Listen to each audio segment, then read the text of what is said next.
Olá, aluno da EJA, olá família, seja bem-vindo a mais uma aula na TV Araxá Educa. O meu nome é Carlos Dias, sou professor de História e na disciplina de hoje, na aula de hoje, vamos estudar sobre as independências na América Espanhola, tá? O que nós vamos falar nesse desenrolar dessa aula de hoje? A ocupação na América Espanhola, os grupos sociais que se formaram e a independência de norte a sul.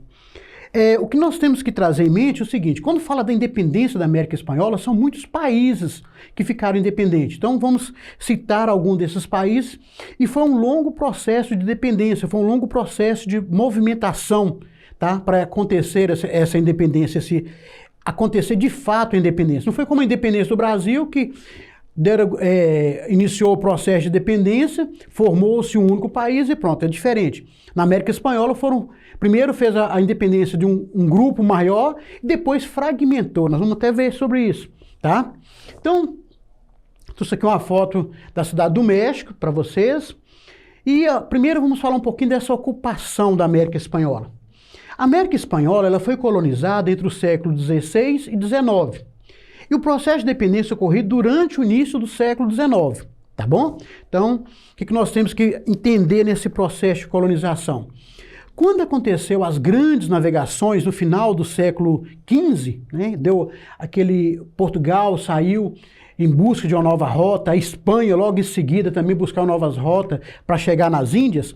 Portugal chega aqui no Brasil, né? Os espanhóis, através do Colombo, chegam na América, sem saber que era América, na verdade, nós já falamos sobre isso, tá? Foi o Américo Vespucci, um cartógrafo, que percebeu que tratava-se de um novo continente. E naquele Tratado de Tordesilhas, que ficou definido primeiro a bula de Intercoetera, né? Que definiu a partir de Cabo Verde 100 léguas. Portugal viu que estava perdendo alguma coisa, que não seria muito interessante, passou para 370 léguas. Então a parte mais leste do país, vamos dizer assim, no litoral, ficou pertencendo a Portugal. E a Espanha colonizou o restante. Então, desde o México até o Chile foi colonização espanhola, tá? E a colonização portuguesa é a parte que toca para nós, que somos aqui, no caso, que nós estamos hoje, né? Que no caso é o Brasil, tá? Então, dessa forma.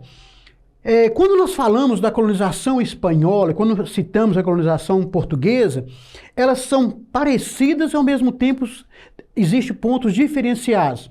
São parecidos em alguns pontos, por exemplo, a escravização de indígena, a escravização do negro africano, tá? Isso são similares.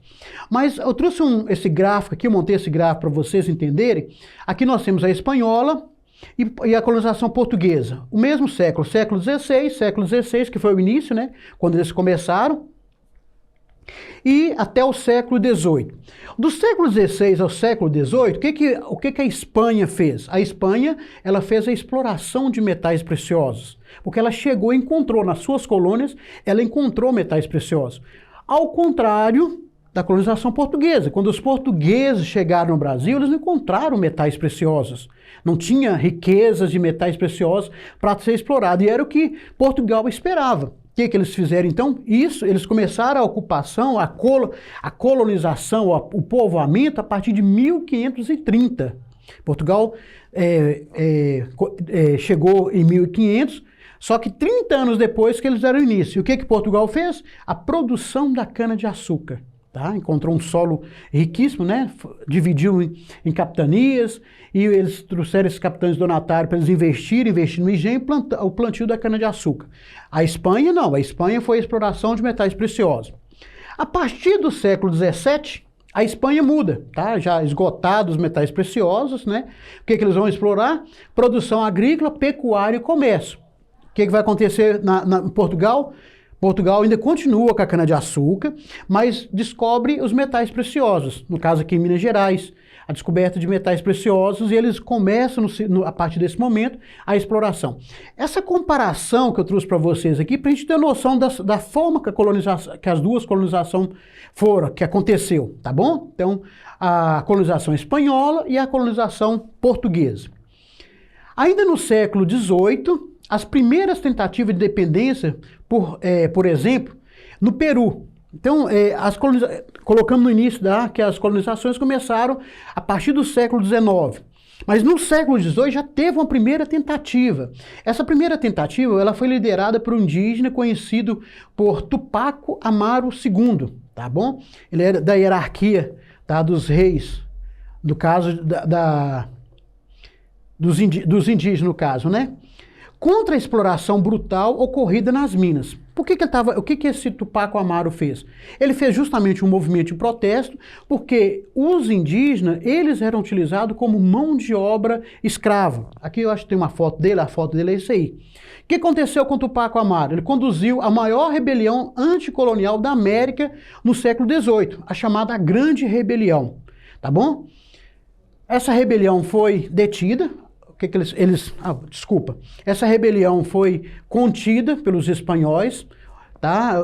No caso aí, não conseguiram a independência, não conseguiram esses direitos, reduzir essa condição de exploração do indígena, tá bom? Então essa foi a primeira tentativa de independência. E vamos entender um pouquinho, antes de entrar nas outras independências, entender como que estava a estrutura social da América Espanhola, como que estava organizado. Tá? Então aqui eu coloquei alguns pontos, geralmente é dividido, né? O pessoal faz a divisão, mas eu coloquei alguns pontos para poder ter uma referência para vocês aqui, para ficar mais fácil. No topo da camada social da colônia espanhola estava o que nós chamamos de chapetones. Os chapetones, eles eram espanhóis que saíram lá da Espanha, vieram para aqui para a América, tá? E eles tinham funções administrativas, tá? Eles estavam ligados à função administrativa na América Espanhola. Temos também o chamado crioulos, tá? A gente fala muito a elite crioula. Essa elite crioula já é diferente dos espanhóis. Eles eram filhos de espanhóis, nascidos aqui na América, tá? Era a elite intelectual, era a elite econômica. Então eles eram descendentes de espanhóis, só que não era lá na Europa, aqui na América.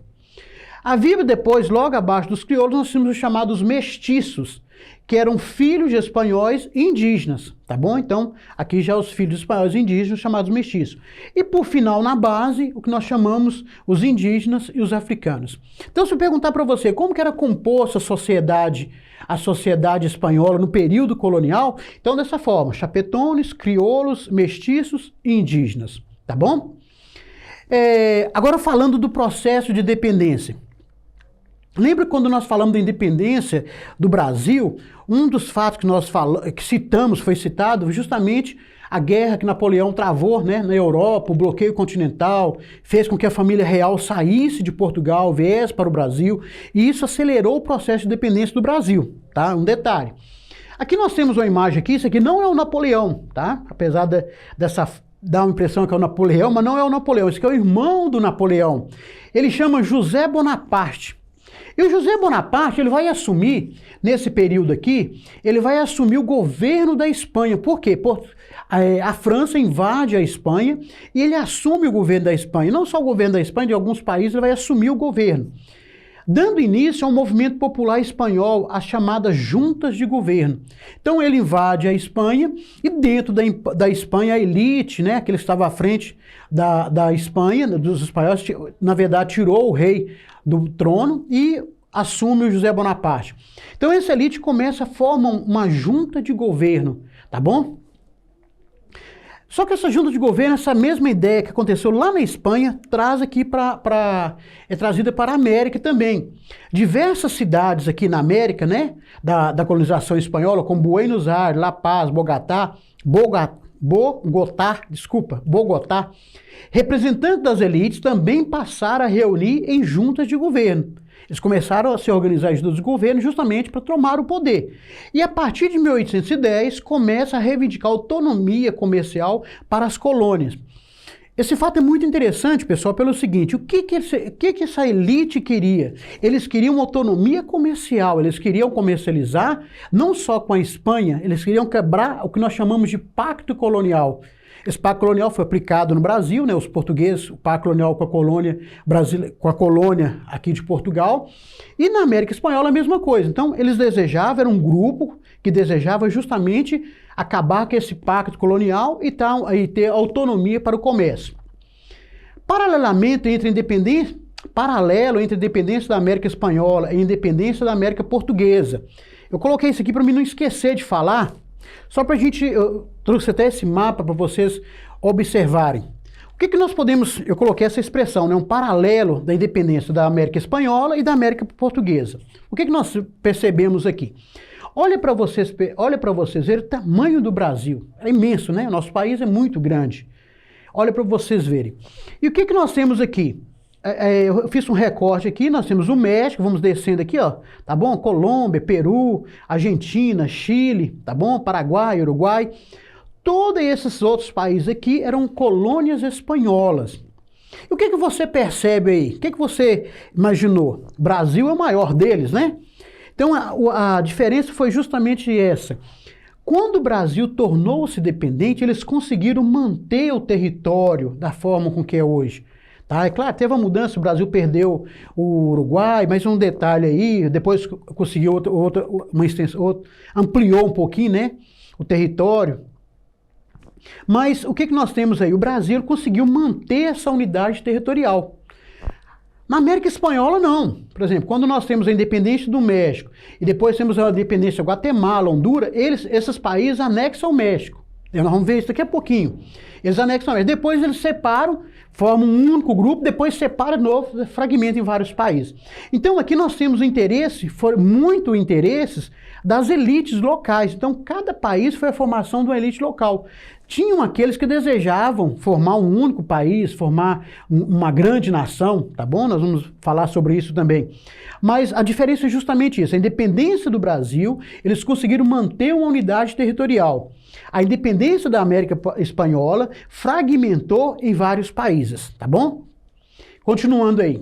A independência do México, tá? O primeiro deles, lá em cima, lá no topo, né? O vice-reino da Nova Granada, que a colonização espanhola é dividido tudo em vice-reino. Então, o vice-reino da Nova Granada, Nova Espanha, desculpa, nós temos da Nova Granada, mas que é Nova Espanha. Era uma região mais rica e populosa da América. Olha para vocês verem. Era a região mais rica e populosa da América. Então era algo, como se fala, né? Era o xodó dos espanhóis. Nos primeiros anos do século XIX, o controle rígido que a metrópole mantinha na região gerou descontentamento entre os crioulos. Quem que eram os crioulos? Os crioulos eram justamente a elite econômica, a elite intelectual. E esse pessoal, os chamados crioulos, que eram descendentes de espanhóis, eles tinham experiência do iluminismo, tiveram experiência lá na Espanha, contato com o iluminismo, as ideias de liberdade, as ideias de igualdade. Eles tinham visto a independência dos Estados Unidos, a independência do Haiti, né? Tá bom? Então, era por isso que é falado que era uma elite intelectual e uma elite econômica, intelectualmente e economicamente, tá? Então, como que começa o movimento de independência do México? O movimento começa justamente ali, ó. Liderados pelo padre Miguel Hidalgo, tá? O movimento começou em 16 de setembro de 1810. Dizem a história que começou justamente nessa igreja. Essa igreja ainda existe até hoje. Num discurso, né? Esse padre Hidalgo, um discurso caloroso, já querendo a independência. Então começa com esse padre Hidalgo, era um padre católico. Camponeses, indígenas e mestiços insurgiram-se no pequeno povoado de Dolores, onde está essa igreja, dando início ao movimento de independência do México, tá? Defendia os interesses defendia os interesses e as aspirações dos camponeses e dos grupos mais humildes da população. Quem que são os grupos mais humildes da população? Os indígenas, os escravizados, tá? Os pequenos comerciantes, então os grupos mais humildes da população. Só que ele foi derrotado, tá? Esse grupo, esse movimento foi derrotado. O padre Hidalgo ele foi julgado e executado. Olha para vocês verem, o movimento começou em 1810, em 1811 o padre Hidalgo foi julgado e foi condenado, tá bom? Condenado e executado, tá? Então, só que o movimento não para. Após a morte do padre Hidalgo ser executado, o movimento continua agora com outro padre, a liderança do padre José Marias Morelos. Ele foi executado também, o movimento reprimiram também novamente os espanhóis, tá? Reprimiu novamente o movimento e o padre José Maria Morelos foi executado em 1815, já passaram 5 anos. Esse movimento, o que é interessante? é um movimento que começa de forma social, o pessoal que quer independência, os grupos mais simples que querem independência. Assim, as lutas adquiriram um caráter de guerrilha. Após a morte desse padre, tem um caráter de guerrilhas, sendo um processo longo e complexo. Não foi assim, algo assim, vamos conseguir independência. Foram lutas e mais lutas, tá? Para eles conseguirem independência. E como que foi essa independência? A independência aconteceu em 1821, negociada entre membros da elite, sob a liderança do militar Augusto de Iturbide. Então, por que aconteceu dessa forma? A elite, com receio de tornar-se um movimento popular, ficar só no movimento popular como começou, toma frente e eles conseguem a independência em 1821, negocia essa independência, o militar Augusto consegue a assinatura da independência do México, tá?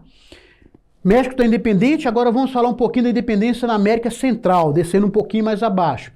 A capitania geral da Guatemala foi anexada pelo México em 1821. Então o México foi independente, anexou a capitania de Guatemala, capitania geral de Guatemala. Só que aconteceu o seguinte, mais tarde essa região rompeu com o governo do México e formam Províncias Unidas da América Central. Só que não ficou nessas províncias, foi aquilo que eu falei no início da aula. Havia os interesses locais, havia as disputas locais, havia a disputa da elite local. E em 1838, olha para vocês verem que interessante, 1821 foi anexado, mais tarde eles rompem com o México, formam as Províncias Unidas. Em 1868, essas Províncias Unidas fragmentam. Tá? Lembra do paralelo que eu falei do Brasil? O Brasil tornou-se independente, não se fragmentou, manteve todo o território. Só na América Central fragmentou, olha, em diversos países. El Salvador, Nicarágua, Costa Rica e Guatemala. Tá? Isso na América Central.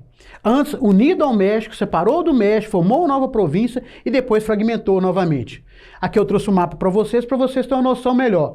Que antes estava anexado ao México, Guatemala, El Salvador, Nicarágua, tá bom? Formou-se esses novos países, devido aos interesses o quê? Locais. Ainda na América Central, vamos ver sobre a independência de Porto Rico e Cuba. Foram as duas últimas grandes áreas a obter independência, as duas últimas grandes áreas de colonização espanhola a conseguir ficar independente. Cuba, ela era importante fonte de lucro para a coroa espanhola. Lembra quando nós falamos do México? O México era a colônia mais rica. Cuba também era muito importante. Por quê? Cuba tinha a produção do açúcar. Já não era a questão da riqueza de minerais, mas a produção de açúcar, tabaco e café. E esses produtos eram muito valorizados na Europa. O Brasil, quando o Brasil começou a colonização em 1530, o que o Brasil estava produzindo? Justamente cana de açúcar, tá bom? E eles utilizavam também o trabalho escravo.